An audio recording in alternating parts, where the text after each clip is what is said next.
उत्तर प्रदेश की सियासत में 2027 के विधानसभा चुनाव का बिगुल अभी बजा नहीं है, लेकिन चुनावी सर्वे ने पश्चिमी यूपी की सबसे हॉट सीट कैराना को एक बार फिर चर्चा के केंद्र में ला खड़ा किया। दैनिक भास्कर के ताजा सर्वे के आंकड़े हैरान करने वाले।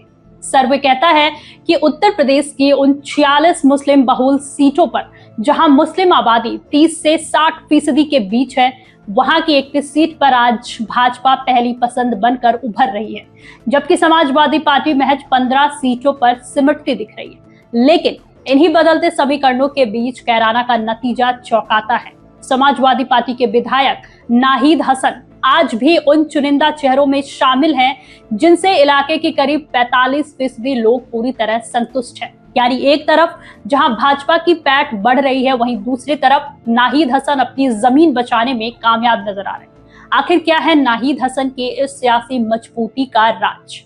उत्तर प्रदेश में करीब 19% मुस्लिम आबादी चुनावी हार जीत की चाबी मानी जाती है और ये 46 सीटें सूबे की सत्ता का रास्ता तय करती हैं। ऐसे में कैराना सिर्फ एक विधानसभा सीट नहीं, बल्कि पश्चिमी उत्तर प्रदेश की मुस्लिम राजनीति का सबसे बड़ा थर्मामीटर है। नाहिद हसन के इस ताकत को समझने के लिए उनके पारिवारिक राजनीतिक बैकग्राउंड को समझना बेहद जरूरी हो जाता है।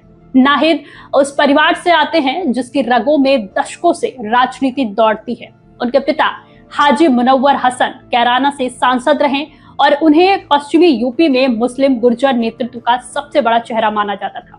वहीं उनकी मां तबस्सुम हसन भी कैराना से सांसद और विधायक रह चुकी हैं। साल 2018 के कैराना लोकसभा उपचुनाव में उन्होंने ऐतिहासिक जीत दर्ज कर अपनी ताकत दिखाई थी।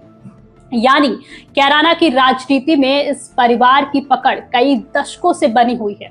उसी राजनीतिक विरासत को आगे बढ़ाते हुए नाहिद हसन आज इस क्षेत्र का प्रतिनिधित्व कर रहे हैं। सिर्फ पारिवारिक विरासत ही नहीं, बल्कि उनका सामाजिक समीकरण भी उनकी राजनीति की बड़ी ताकत है। नाहिद हसन मुस्लिम गुर्जर समुदाय से आते हैं और पश्चिमी उत्तर प्रदेश, खासतौर पर कैराना, शामली और मुजफ्फरनगर बेल्ट में मुस्लिम गुर्जर समाज का प्रभाव चुनावी नतीजे को प्रभावित करने वाला माना जाता है। और यही वजह है कि उनकी पहचान सिर्फ एक विधायक की नहीं, बल्कि मुस्लिम गुर्जर नेतृत्व के प्रमुख चेहरे के तौर पे भी देखी जाती है। उनकी राजनीतिक यात्रा भी काफी दिलचस्प रही है। नाहिद हसन पहली बार 2014 के उपचुनाव में कैराना से विधायक बने थे, फिर 2017 की लहर में दोबारा जीत दर्ज की और 2022 विधानसभा में तो जेल में रहते हुए भी जीत हासिल कर ली।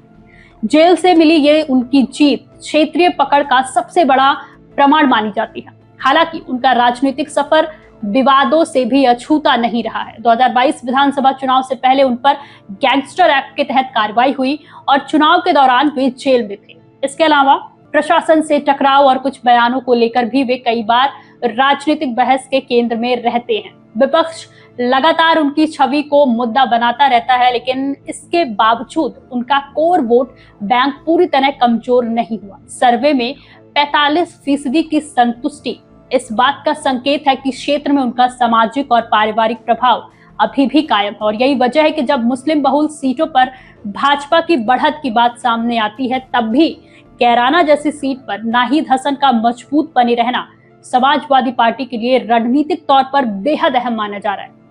अब सबसे बड़ा सवाल 2027 को लेकर है कि क्या पारिवारिक विरासत, मुस्लिम बहुल समीकरण और गुर्जर सामाजिक आधार के सहारे नाहिद हसन अपनी पकड़ बनाए रख पाएंगे, या कैराना सीट पश्चिमी यूपी की सबसे दिलचस्प चुनावी लड़ाई बनने जा रही है। फिलहाल इस मुद्दे पे आपकी क्या राय है, हमें कमेंट्स में जरूर बताइए और देखते रहिए अनानी टीवी यूपी। नमस्कार।